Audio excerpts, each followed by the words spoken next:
Disclaimer number 1. This is the hardest introduction I've ever had to write in my whole life. Disclaimer number 2, I'm very nervous.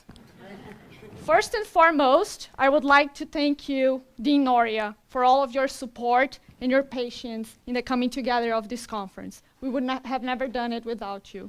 Just to put things in perspective for the audience, we caused in the past week so much trouble to HBS that if I want to someday have a shot at getting into Harvard Business School, I'll probably have to change my hair and apply under a different name. But on a more serious note, it's an immense honor to have you moderating this final panel. Can you guys hear me? Yeah. Cool. Dean Noria is one of the world's leading intellectuals in leadership and human motivation. He has served as the dean of this phenomenal school since 2010 and has contributed to make it more global and more diverse. Mas agora em português, que hoje eu estou patriota. Eu queria agradecer também as verdadeiras estrelas dessa conferência, que é o time da organização. Vocês foram, nos últimos meses, o melhor time, os maiores guerreiros e os melhores amigos que qualquer um poderia ter. Finalmente, se o Brasil conseguiu parar as 2 universidades mais poderosas do mundo por um fim de semana, é porque alguém chegou um dia para a gente e falou que sonhar grande e sonhar pequeno dá o mesmo trabalho.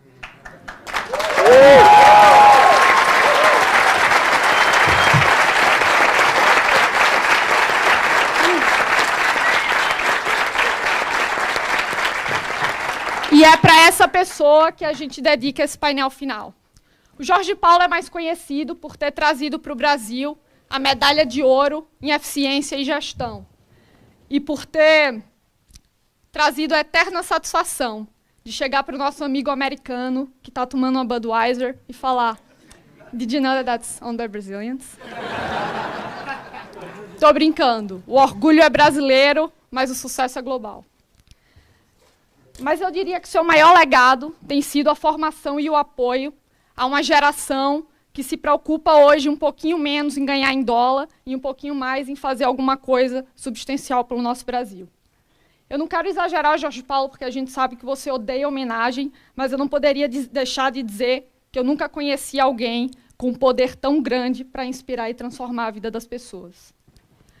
For this final introduction, for Jorge Paulo Lemann, and 1 month before some of my friends and I graduate and leave Harvard, we could not find good enough words to make justice to what these past years and to what you, Jorge Paulo, have meant to us. So Professor Shapiro once said, if you don't know how to end a story, just make the building catch on fire. So here's to surpassing expectations. Here's to listening to the higher calling of serving better our country and our kind. Here's to the power of ideas and to eternal gratitude. Here's to you, Jorge Paulo. Ladies and gentlemen, please welcome Mr. Warren Buffett.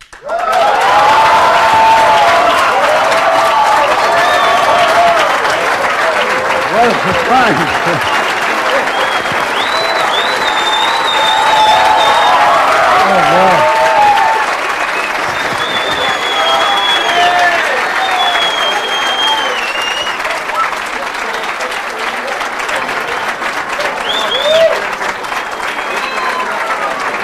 What a surprise. You need some water also? Might have been a giveaway. Jorge Paulo, você não me contou!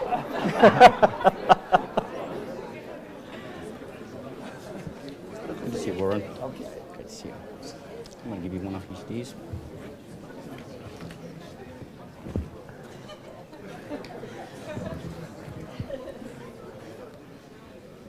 I got to get away from these cameras. Nobody wants me in the picture. Okay, we should get started. So look, if there was ever an example of Jairzinho, this is it, right? I mean, how much more could you conspire to create the most remarkable surprise for someone? So thank you, Warren, for coming to this amazing event. Thank you, Jorge Paulo, for who you are, for these students, for all that you've done for so many at Harvard, and for what a wonderful man you are that you're able to bring with you friends from all parts of the world, and especially it just tells you how special you are that Warren would come for this event as well. So, I've always felt that when I was growing up, my nickname was Little. I was a small guy, and so I feel particularly little today in the presence of two giants. Just think about it, one of two of the greatest investors, people who have done so much in business, who have done so much philanthropically. So my only goal at the end of this is to just say the least, let them say the most, and allow you to have the opportunity to ask questions of them as well. But let me just start because the two of you have had wonderful partners through all of your lives. Charlie Munger, I've had the opportunity. Before you start, can I add to Dean Noria's biography? Okay. I think most of you came here and you think you're going to have the conservative dean of the Harvard Business School asking me questions, an entrepreneur that takes risks and that sort of thing. And that's not really true, and I'm going to explain why. Last year, I went to Warren's annual meeting, and Dean Noria came also. He was a guest there. And so we decided we would go to dinner together, and a dinner that Warren was giving. So we were exiting the hotel, and another good friend of us came up and said, I have a Ferrari here, and would you guys like to drive it? So the Ferrari was going, I was terrified. But Dean Noria immediately said, I'll take it. And he got into the Ferrari. He didn't even know how to put on the lights. Off he took. And we tried to follow him. We couldn't follow him. We didn't know. But he did get to Warren's dinner anyway. But so this is the real Dean Noria. A risk taker. A risk taker.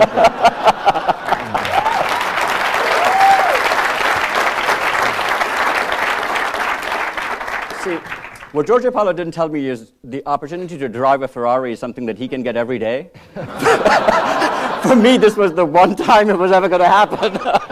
So I better take that opportunity when you get it. So look, again, it's such a true privilege to have both of you here. And I had the great privilege, because of your invitation, to get the opportunity to see Warren and Charlie regale a room full of 60,000 people. And you could just tell that these were the dearest of friends.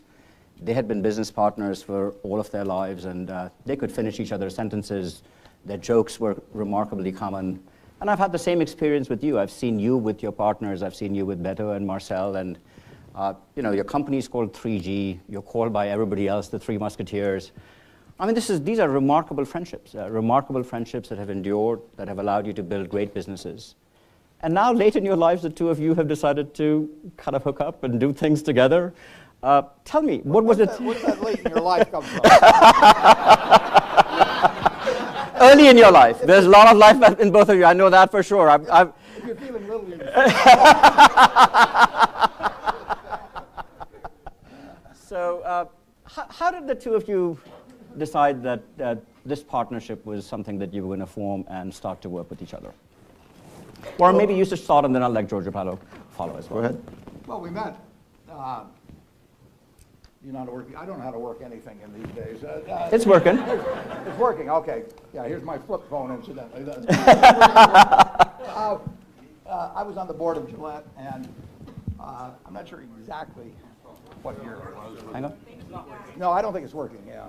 Now it should be. Okay. Is it working now? Yeah, it's working now. Yeah. Testing 1 billion, 2 billion, 3 billion.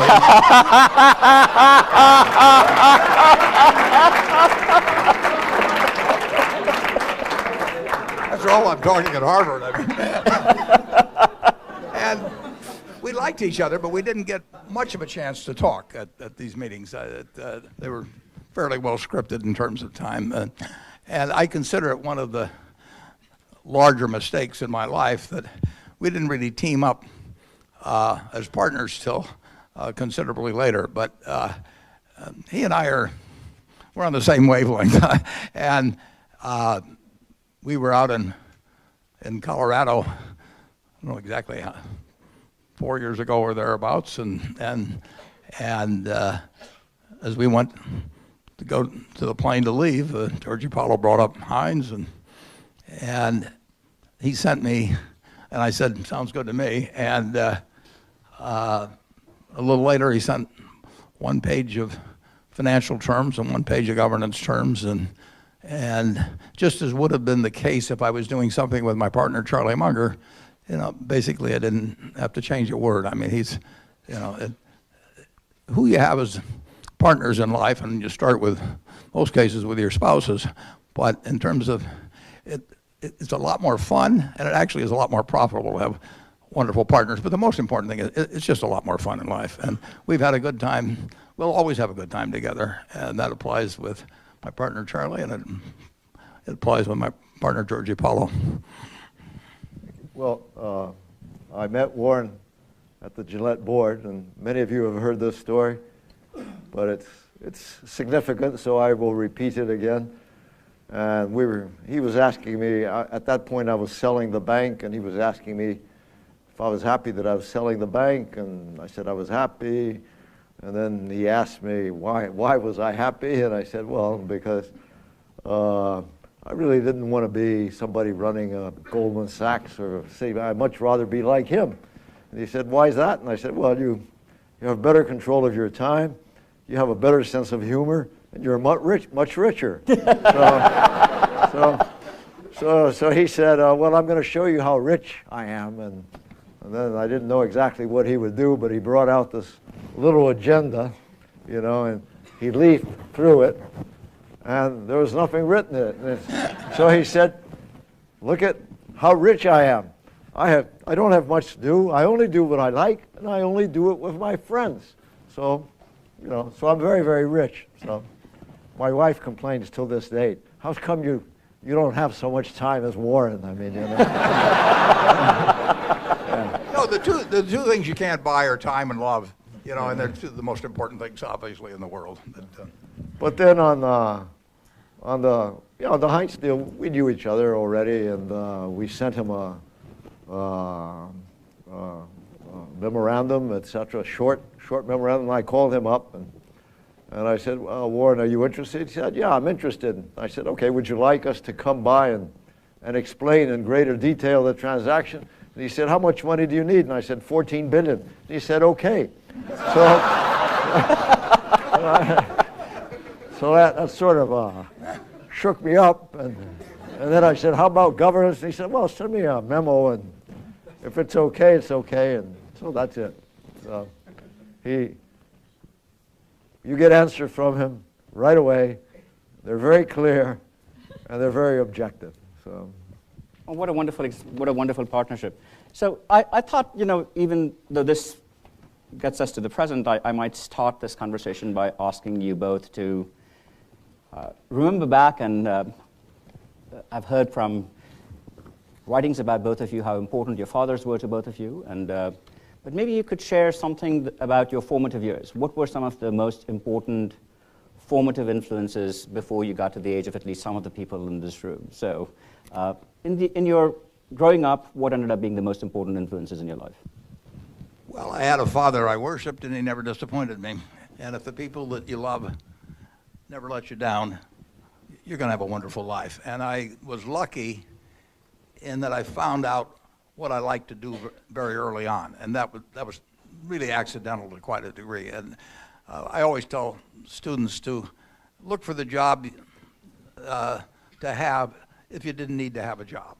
And I found that really when I was maybe 7 or 8 years old, and so I was lucky in that respect. But my dad was my teacher and my best friend, and if you've got some heroes in life, I've had maybe a dozen heroes, and you go through life and they never let you down, you're going to feel very good about life, and it won't be how much money you have. I mean, I've never met anybody whose kids love them when they're 65 or 70 that felt like a failure in any way, that whether they were rich or whether they were living on a modest pension. And I was lucky enough to have a father like that, and then for various reasons, which I won't get into in detail, I was kind of a mess for a few years. Well, not quite that long, but in any event, it carried forward. And then I married a woman who really just helped me become less lopsided in life. And so I've been lucky at a very few crucial times, and I've had a wonderful partner in Charlie Munger. I met in 1959. We've never had an argument. So if you're lucky, and I always advise people to hang out with people better than you are, because you're going to go in the direction of the people you hang out with, and there's nobody you're going to hang out with much more than your spouse. So it's very important to marry somebody that's better than you are, which in my case wasn't very difficult. But and that's what formed me. The IQ isn't that important. I mean, you've got to be intelligent, but you don't have to. You don't need 170 IQ or anything like that to succeed in life. What you need to do is develop the talents you do have. Find the places where those talents leave you the happiest and produce the best results in a market society. And enjoy life as you go along. I mean, you don't want to say I'm doing this and that and this and that until, at 70 I'm going to finally have a perfect resume and finally find something I like. I always say that's a little like saving up sex for your old age. I mean, it's really, it's not the greatest plan in the world. So it's been simple, just find the right father in my case, find the right spouse, and then find a job you love, and good things are going to happen. Giorgio Paolo? Well, in my case, the dominant figure was my mother.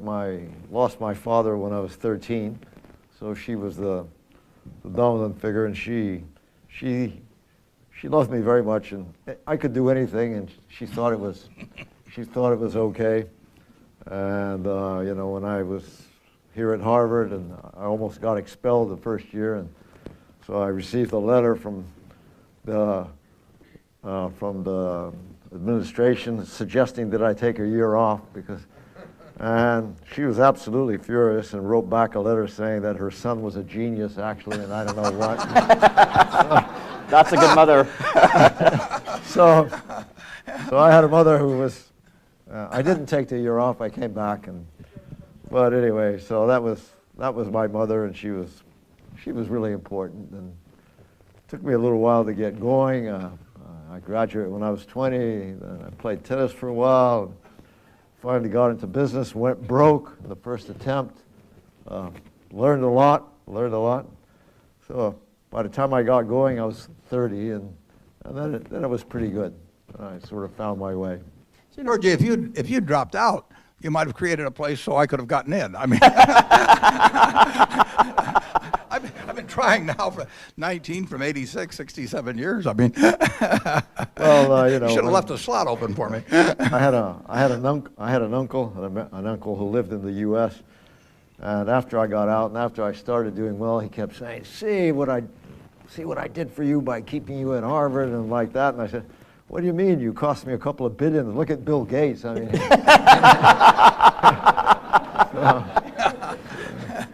Bill at least got in. I didn't even get in. That was the greatest mistake Harvard ever made, by the way. So, one of the things that I have personally been fascinated about is leadership, and it's a complicated word. There are as many definitions of leadership as there are people, and people have tried to decipher what leadership is for a long time. How do you think about leadership? What is your definition of leadership? Well, I've been friends with some great leaders, and Tom Murphy, who's still on our board, for example, he is. If he says follow me, we just all line up. I mean, you know that you're going in the right direction. You may not be able to see over the hill, but you know that Murph can. And he was a class of '49 at the business school here. They're the ones that you have not only confidence in their judgment and that they can see over the next hill, even if you can't. But also, they know they've got your interest at heart, and it's not all about self-advancement themselves. But I've seen, a few really wonderful leaders. I'd probably start with Tom Murphy. This is my number one example. I've never known anybody that had anything to do with him, and I've known him 45 or plus years, that if the phone rang and he said, "It's Murph, and here's what we're going to go out to do," that wouldn't say, "I'm on board." And incidentally, I mean, Georgie Paulo is a sensational leader that way. I mean, if the phone rings and it's Georgie Paulo on the other end, I'm glad it's ringing, and I am ready to listen when he says, what do you think about Heinz? And the question was whether it be friendly, but once there's a yes to that, I mean, I'm ready to march. And Don Keel was a great leader, a fellow that ran Coca-Cola for many years. That Jeff Bezos is a sensational leader. You know them when you see them. They're very different in personality and style somewhat, but they have that common quality that you believe in the fact that they can see where you're not able to see it. And you get it into military command and all that sort of thing when you have a D-Day, but you get it in business when other people are skeptical of your ideas and somebody comes along like a Murph, and he's going to get you. If you go out on a mission together, you're going to come back. It's that simple. George Paulo? Well, the way I look at leadership is to lead, you have to point a direction, and in my case, it's usually a big dream of some sort that everybody can understand, and you have to have the right people to do it with. I mean, it's hard to be a leader by yourself. Warren has all these people in his companies that he trusts, and basically I have all these people that have trained with us or have been brought up with us somehow or another, and like that. I think you have to have a lot of focus. If you don't focus, if you try to do too many things, it doesn't work. And I think you have to have be efficient also. In anything you do, there's efficient ways to do it, and there's a way that's not so efficient. So you always have to try to be as efficient and as rational as possible. Keep the costs down and like that. And I think involved in leadership is taking a little bit of risk also, like you took with the Ferrari. I mean, you gotta risk. I will not insure you. Warren has a slightly different view of risk, I think. And so that's basically the way I look at leadership. And is there a particular leader that has, like Warren talks about Tom Murphy, who is, an example of a great leader? Has there been someone in particular who has been a role model or an example for you? In the early days, we had a retail company in Brazil, Lojas Americanas, and so we became friends with Sam Walton, and so we visited him a lot, and we used to live with him at his house, and we used to visit stores with him and like that. So we obviously picked up a lot from his style of management and the way he ran the company and like that. So he was very important.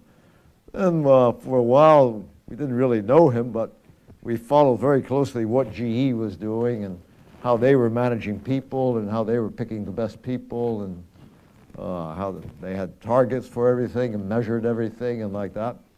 So those were some of the things we followed. We were also very close to Goldman Sachs in the beginning, when Goldman Sachs was still a partnership. And so we learned from them the partnership spirit and the importance of having a lot of good trainees and picking good trainees and a meritocracy really, which made these trainees evolve like that. So those were some of the things that had a big influence. And lately, Warren, his good common sense and his analytical skills when you're looking at something or like that are incredible.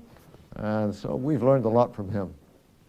I should have mentioned Jack Welch too. Yeah. Jack was an incredible leader, and I would say one characteristic of the leaders that stood out to me is they have big ideas. I mean, that doesn't mean that they're dreamers totally, but they always have got a big idea, and they may be taking steps to get there or anything, but they don't settle cheap. Yeah. So, each of you have had this great ability to pick remarkable people whom you can trust. In your case, Georgia Paolo, sometimes very young people with very little experience. In some sense, someone might almost say untested people to whom you give responsibilities of running, multi-billion-dollar businesses. What gives you that sense that this is the person to bet on?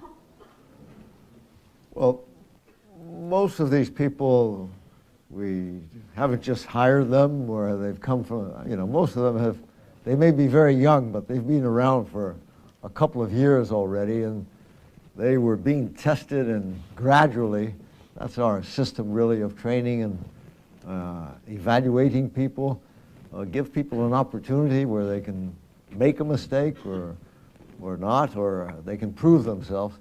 So most of these people have been around. And but how do you know that they're ready for the really big one? Well, Warren and I both agree that what we really like is fanatics in a certain way.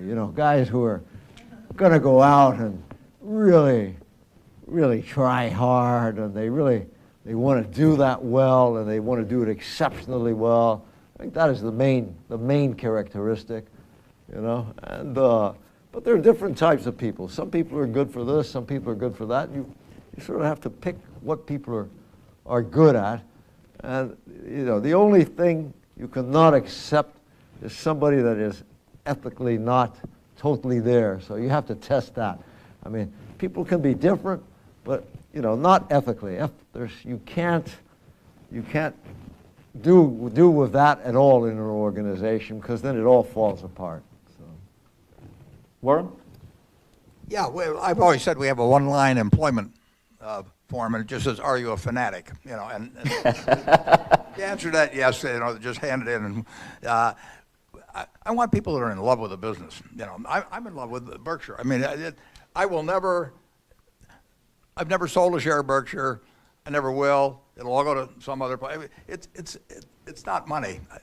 It's just I'm in love with the company. And if Berkshire is doing well, I'm feeling good. And there's no way I can feel good if Berkshire did not do well. And so I want people that we've got a fellow, Tony Nicely, that runs Geico. He went to work for the company when he was 18. He's now 73.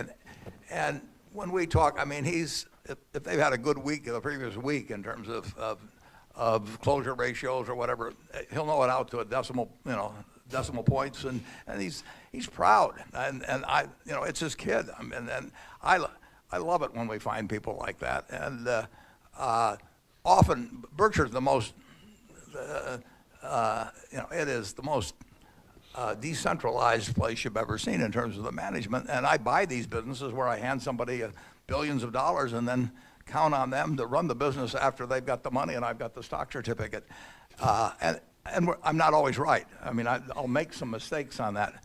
But I really have to look into people's eyes when I hand them a lot of money sometimes for businesses and ask myself, do they love the money or do they love the business? Now, they all like money, but they've got to love the business. They're going to keep working for me after I hand them billions of dollars, because we don't use contracts. I find people are in love with their businesses, and that deepens with people as they go along. I mean, once they've, I had a woman that couldn't read or write that came to this country and finally put $2,500 into a business and became the largest home furnishing store in the country. And she worked till she was 103. And then when she quit, she died the next year, which I use as an example to any of our managers. And think about it.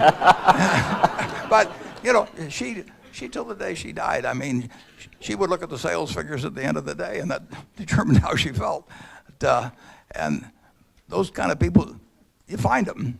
And then you've got to be sure that they want to go in the same direction you want to go. And you make some mistakes on that. That's the one thing I probably improved on over the years is judging the future behavior of people I encounter. everything else goes downhill. I mean, but that you do get some experience helps on that, and it's enormously important, and particularly at Berkshire, where we just hand them the keys to the place. And you too have found that you can spot it early? Or you too have found that you can spot it quite early in a person? Almost instantly. Yeah. Now I can tell, and I can tell within a few minutes, usually whether we're going to make a deal or not, you know, and whether I'm going to be willing to. And I make mistakes on it, but there's a lot of filters. It can go through about 15 filters in the first couple of minutes, and I don't like to look rude with people, but I mean the answer. You made a decision. I know the answer. Yeah. Nitin, what have you found out about management and that maybe applies to us, or that we can learn from you in your? So look, General Schwarzkopf once, I heard him talk at West Point, and he made a very simple point. He says, you know, leaders are people of competence and character. They've got to be people whose judgment you trust because there's something about their competence. But in the end, you have to trust them for their character as well. And I've just found those two simple things, competence and character, to be one of the most important ways of thinking about leadership. It's quite simple. And I think, as you said, you know, those are the people when, if you pick up the phone, you're happy that they called and you're willing to listen to them. So it's not, I do think that this is a field that people make more complex than it needs to be. There's actually something quite simple about leadership, and it's having the judgment that other people will trust, and then the integrity that people know that they can do business with you for a long, long, long time, and you'll never fail them. So, and you two are masters of that. I just think that, you know, we are in the business always. One of the reasons why I asked about young people is that every year we admit 900 people to Harvard Business School, and we admit, you know, 1,700 people to the college, or 2,000 people to the college, and you always wonder who among them will be the next Georgia Paolo Lehman, or who among them will be the next. And I'll be honest, even though I've taught for 30 years, I can't tell. Well, and the one thing, it won't be the person with the highest IQ. Or, yeah, for sure. I mean, that we know. No. I always, when the schools come out to see me, and there's a bunch of students out there, I say, you know, I'm going to give you an hour, and I want you to pick the person that you'll own 10% of for the rest of their life, and why, and list the qualities. And you won't be looking for the guy with the highest grades, or just write the qualities down. And then I say, and they always like this better, you've got to sell short one of your classmates also for 10%. Now that's way more fun. Now they look around. Yeah, if that happened. And I ask them, what are those qualities? And the truth is, the qualities they admire, they can acquire. They're smart enough. I don't have any problem about that. And the things that turn them off, they can get rid of those qualities in themselves. I mean, if it turns you off in somebody else, you're going to be turning off people if you have those same qualities yourself. And those are habits and behavioral patterns that you can actually, young people particularly, can adjust to. And why in the world wouldn't you want to have the qualities of the one that you want to buy 10% of? And why in the world would you keep any of the qualities of the one you want to short 10% of? And the time to start is now. Yeah. So each of you are very selective in the businesses that you buy.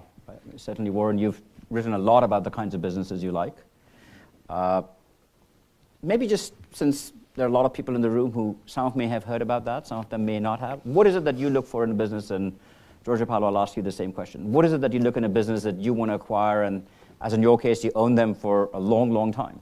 Well, the first thing I want is a business I can understand. And by understand, I mean I think I know in a general way where it'll be 10 or 15 or 20 years from now. And I have to decide whether there is some economic castle that's surrounded by by a moat that has a lot of sharks and piranha and things like that. And then I have to decide whether the knight in the castle is going to be any good when the marauders come across, because in capitalism, that's exactly what they do when they see a castle. So it's not very complicated. So the first decision is, does this fit within my circle of competence? And there's a lot of businesses I don't think I can see out 10 or 15 or 20 years on, and then there's some I can, and then when I get beyond that, you know, the question, I care a lot about that moat, and you know. And what are the characteristics of a good moat? Well, the ideal moat, you know, obviously, is something that would be protected from any competition. But usually earnings are regulated in businesses like that. But perfect product is something that costs a penny and sells for $1 and it's habit forming, basically. That's Coca-Cola right here. Yeah, well, I mean, that was 1886, some guy named John Pemberton down in a pharmacy in Atlanta hit the wrong spigot or something, and it came out, and every year, pretty much since then, sales have increased around the world. So it's to come along and say, I've got a cola that, well, just take the number of candy bars. Snickers happens to be the #1 candy bar. And you don't buy candy bars very often, but if you walk into a 7-Eleven or someplace and the Snickers is 60 cents and the guy says, well, I got this other candy bar that my wife and I mix up in the back room and it only sells for 45 cents and it's as good as Snickers, you say, I'll still buy Snickers. And if they don't have Snickers and there's a 7-Eleven across the street and you really want it, you'll walk across the street. And the products you want are the ones you'll walk across the street for and have some price flexibility in and have a ubiquity to demand. Coca-Cola travels. See's Candy, which we own, does not travel. We can make all kinds of money in California, but if we try to move it east, we were in Bloomingdale's, different places, it doesn't travel. Candy bars don't travel very well. I mean, Cadbury doesn't do very well here, and Hershey doesn't do very well. Coca-Cola travels. It's universal. And so there's different qualities you're looking at, but basically you're trying to find something where you think you've got a very high probability about being right about predicting the earning power out 5, 10, and 20 years, and that does depend on competitive positions. You don't want to depend too much on great management. I mean, if a business needs great management, it probably isn't much of a business. I really like a business, ideally, that your idiot nephew can run, and then put in a good manager and do way better.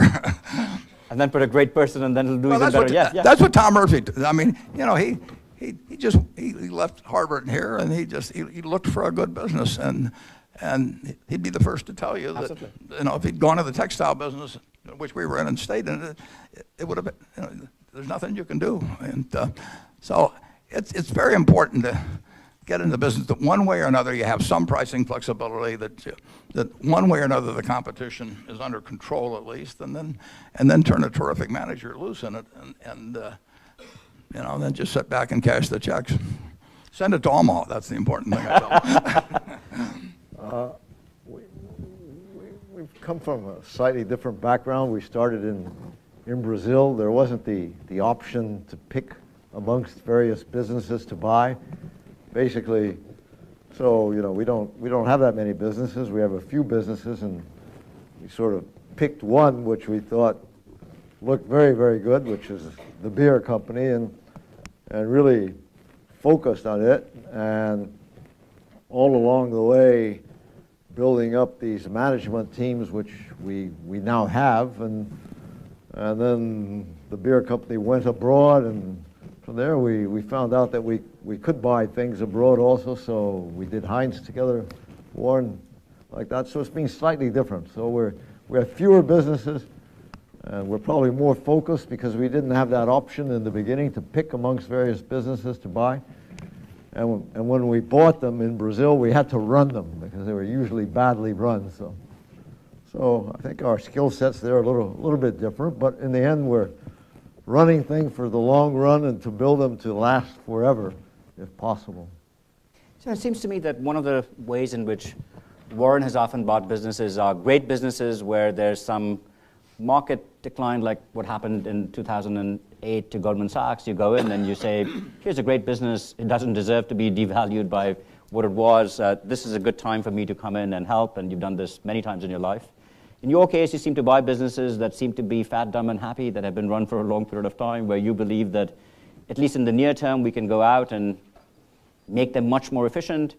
But both of you hold on to these businesses for long periods of time. So a lot of people think that the 3G formula is to come in and just cut. But you've run some businesses after that initial phase for very, very long periods of time.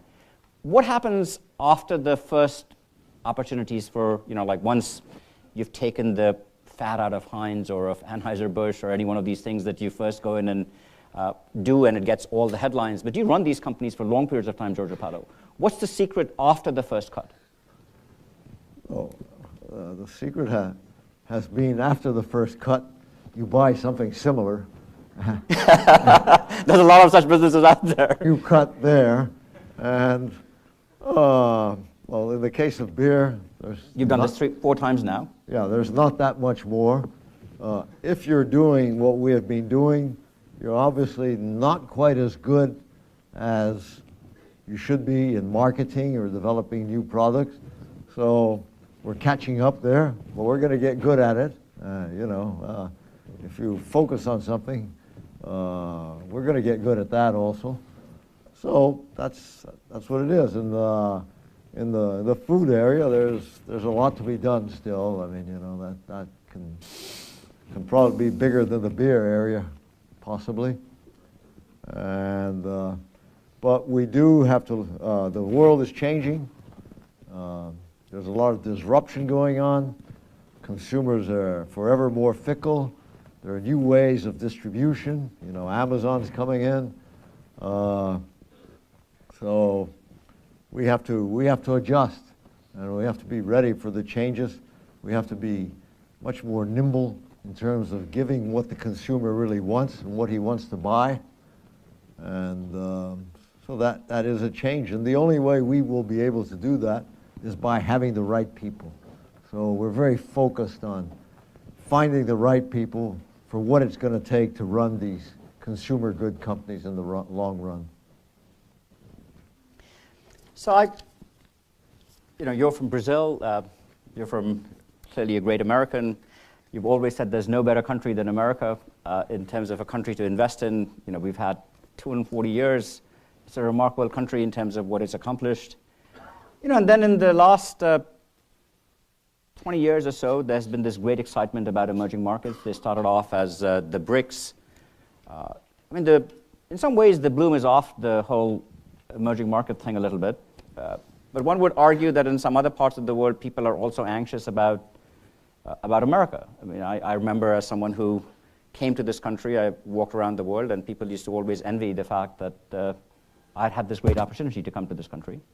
Now you don't feel sometimes the same level of envy again. I, like you, believe that it's misguided. I think that this is a great country. But how would you think about the future of these emerging markets? Because if you think about the fundamentals, at some level one would argue that with demography, with growth, there should be enormous possibilities. So how do you think about the opportunities in America versus the opportunity in some of these emerging markets? And maybe we should just get rid of the R and just focus on the BIC, because I'm not betting on the R part of the BRIC.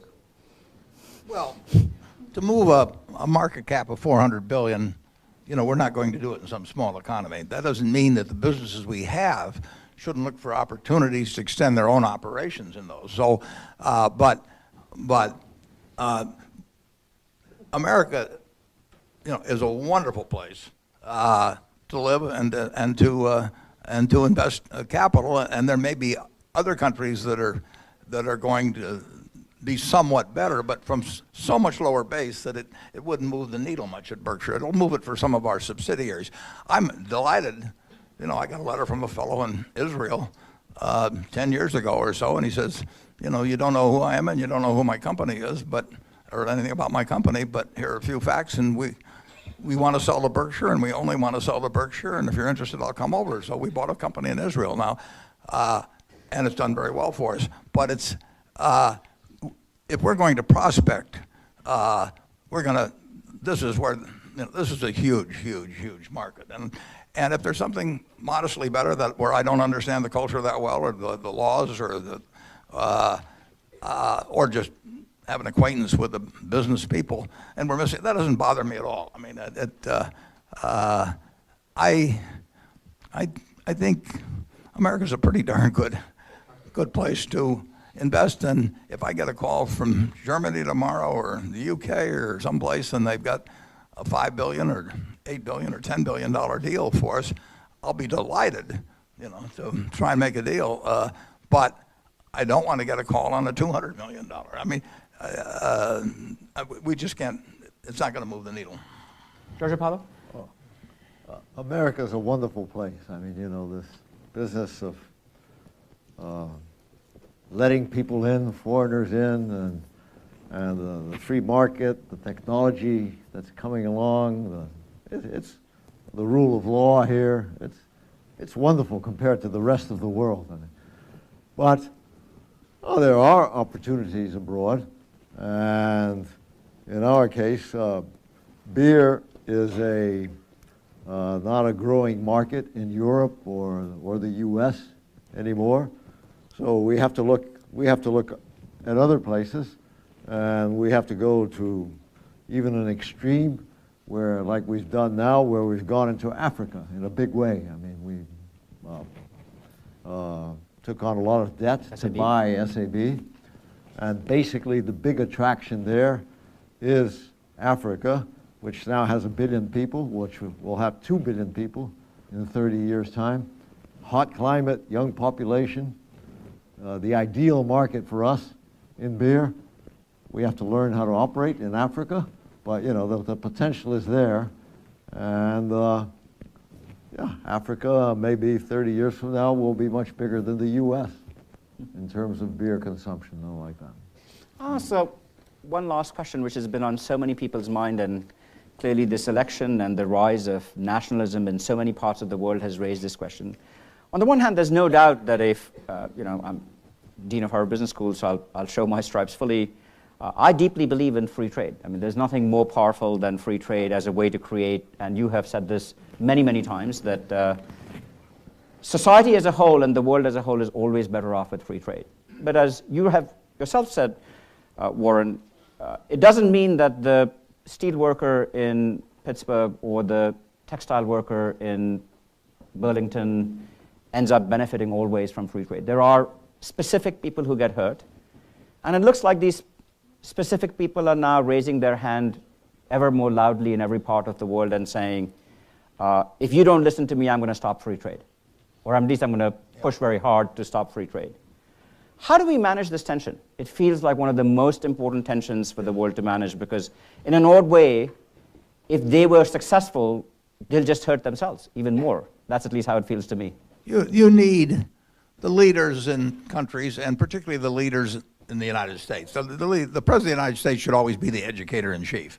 And the truth about free trade is that it benefits 320 million plus people in a way that they really can't see and never think about, and it's not itemized on the check on the slip when they pay at the register at Walmart or anything of the sort. So it's diffused, it's unrecognized, and nobody goes to sleep at night thinking how much better they're living because we have free trade. And on the other hand, the people it hurts, and it does hurt people, it's very specific, and they know what happened to them, and they don't feel it's fair that it happened to them, and I happen to agree with them. But that doesn't mean you stop free trade. It means you have policies that, in a very, very, very rich society with almost closing on $60,000 of GDP per capita, that you take care of the people that get hurt by this policy, which benefits everybody generally. And you can talk about retraining and all of that, but when we took over Berkshire and New Bedford, not very far from here, it had 2,000 workers, and 1,000 of them spoke only Portuguese. And they'd spent 25 years on looms, and they weren't going to find other jobs. So you have to take care, and if you don't take care of the people who are specifically hurt by that, you can't blame them for voting to anybody that promises them that they'll end their pain. If you've got something that's benefit to all of society and it's going to hurt a few individuals, part of a wise administration of government policy is to make sure you take care of the people who are going to be hurt specifically, because in a democracy, otherwise they'll get organized. And I've got every sympathy in the world for the steelworker, but you do not want to give up free trade. Just postulate two kinds of worlds. One where the United States is isolated by itself and is doing fine, and much of the rest of the world is suffering because of nationalist policies we have, or one where everybody is improving and the emerging countries and poor countries are growing faster in GDP per capita than the United States. Well, you want the second world. I mean, particularly when people have nuclear weapons around. You do not want a lot of jealous countries around the world that have nuclear weapons or cyber capabilities or whatever it may be. So I think it's very important that the leader of the United States gets very candid and can deliver a message to people and say, this is going to hurt a lot of people who don't deserve to be hurt if we're importing shoes or whatever it may be. And if you are at an age where it's sensible to retrain and all that, fine, but if it isn't, we're going to have some sort of credit, essentially, that takes care of you, because you're contributing to society by screwing up your life. And we can afford to do it. That's the amazing thing. I mean, we are an abundant country. We have 6 times the real GDP per capita that we had when I was born in 1930. 6 for 1 in one person's lifetime. And we started from a reasonable base. I mean, we have abundance coming out of our ears, but we can't have a situation where the Forbes 400 had 93 billion of aggregate net worth in 1982 when they started, and now they have 2.4 trillion, 25 for 1. Top guy on the list was Dan Ludwig with 2 billion, who I've never heard of. Well, the rewards in a specialized society, market society, have gone and will go disproportionately more to the people who are at the top of the game, and people get left behind. But we can take care of that. We can have earned income tax credits like we have and make that system a lot better, and not give up the benefits of the free trade and the market system, which causes the guys like Jeff Bezos and Steve Jobs and all those to do things that work wonders for millions of Americans. Thank you. George I'm all in favor of free trade and globalization. I think if you look back in history, countries that have engaged in commerce have benefited enormously. They've learned a lot from whoever is. They've become more efficient. So I think this current trend of stopping trade or like that is something temporary.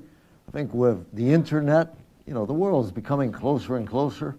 And I think there's no other way that we can go than have free trade and globalization on a big scale. I think it's good for the world, and it will happen. So this is a matter in which we clearly all three are deeply, deeply aligned. So listen. I think that I don't know do we have time to have a few questions, or are we pretty much out? I need 1 minute for something at the end. Okay. Whatever.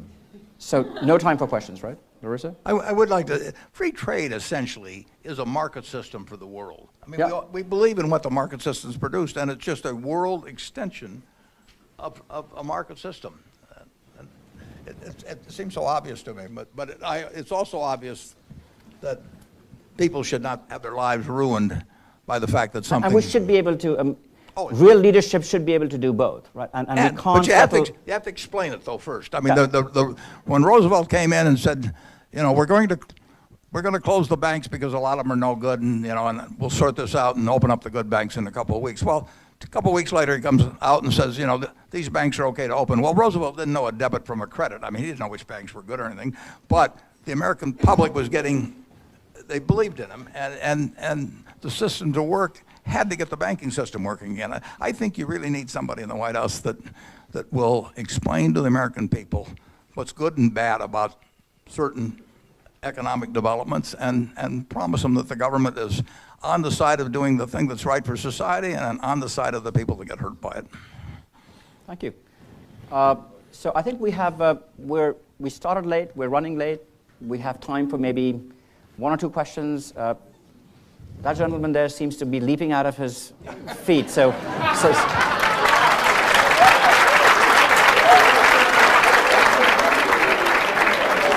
and then you, and then we're done.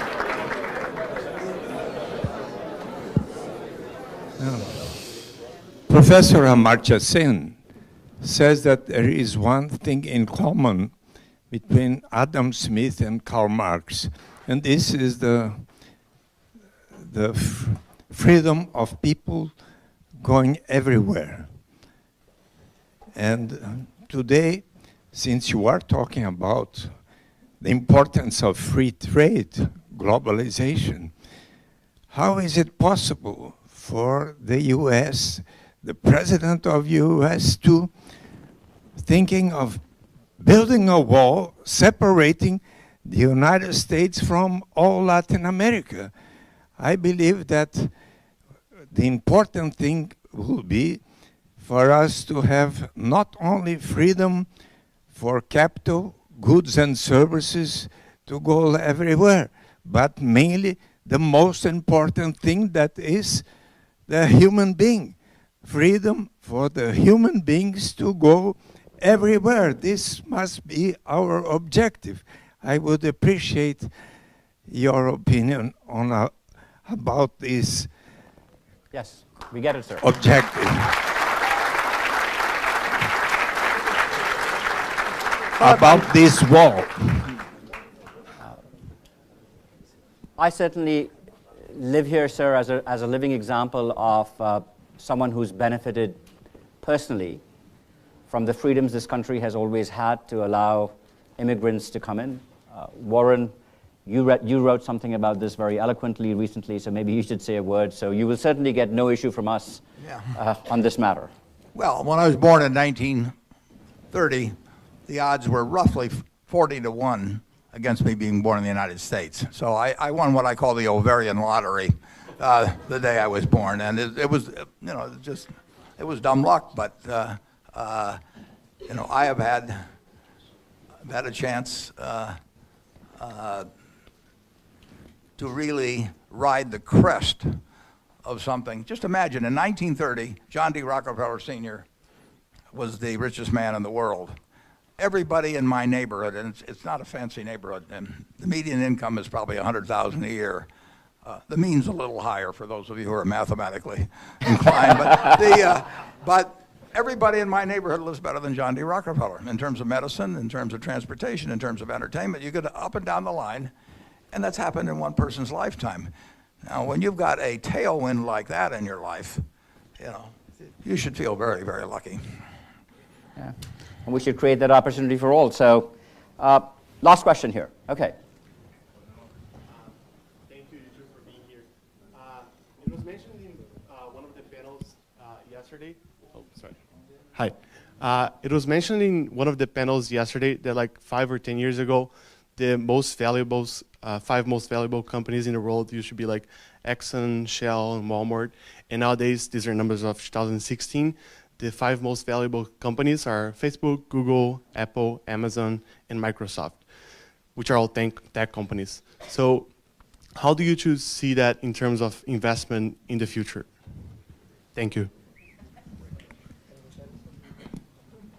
Giorgio Paolo?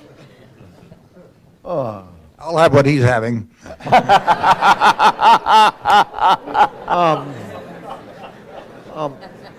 I'm obviously aware of the value that Facebook and Google and these new companies have achieved, and I'm actually envious of them. I mean,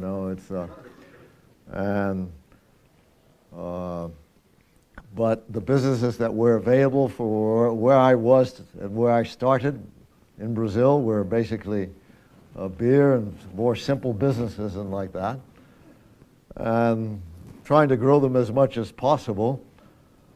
And Warren has avoided doing what he doesn't know, or technology or like that.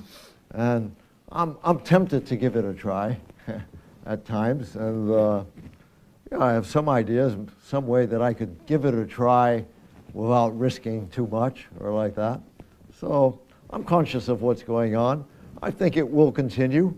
I mean, I think the better investments will be in technology. The problem is technology is very difficult to pick, and things change very fast there. But I still think that these companies, which are now the most highly capitalized, will continue around for some time, and there will be other opportunities. And I would like to know a little bit more about it. Yeah, if you take Apple and Facebook, Microsoft, Google, Alphabet, in aggregate, just those 4 will have well over $2 trillion of market value. They require no net tangible assets. So they, the business, and they're wonderful business. Here's Apple, earning 40 or so billion plus after tax, and with $3 billion of inventory, no no fixed assets really required. They've just finished a big building. No receivables to speak of. It takes no capital. That's a different world than when Andrew Carnegie got rich and John D. Rucker. I mean, they had to build one steel mill, take the profits from that over time, build another steel mill, maybe borrow some money.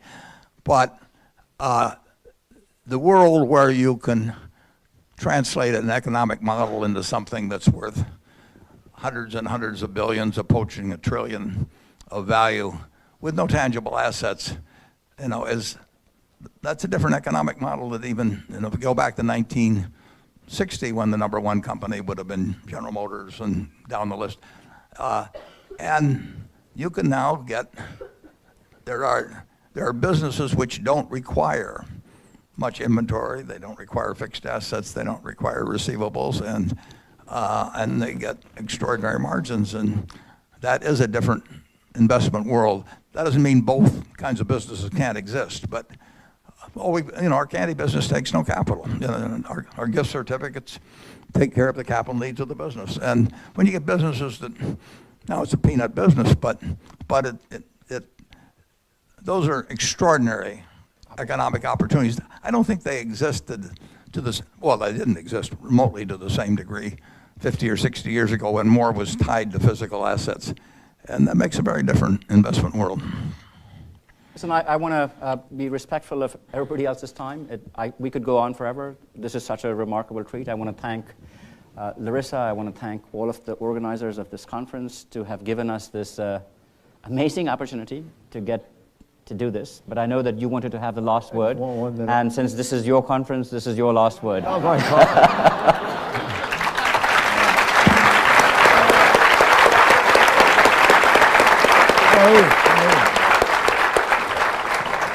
No, I just want to take the opportunity to congratulate the students who put this together. It's been a wonderful event, and for me it has filled my heart with joy to see the high potential agglomeration of people here. Like I said, most of my businesses have been people-oriented or based on people, and that's what Brazil needs at the moment, needs good people. And so to see so many of you working together and ready for dialogue to make Brazil more meritocratic, more pragmatic, a more equal society, and like that, fills me with a lot of optimism for the future. And maybe we will even be able to reach the 4% growth per annum in the next decade that Arminio promised us yesterday. Arminio is the ex-central banker. So congratulations to you all, and what a team this is. And you can transform Brazil, and and I'm looking forward to that very much. Thank you, ladies.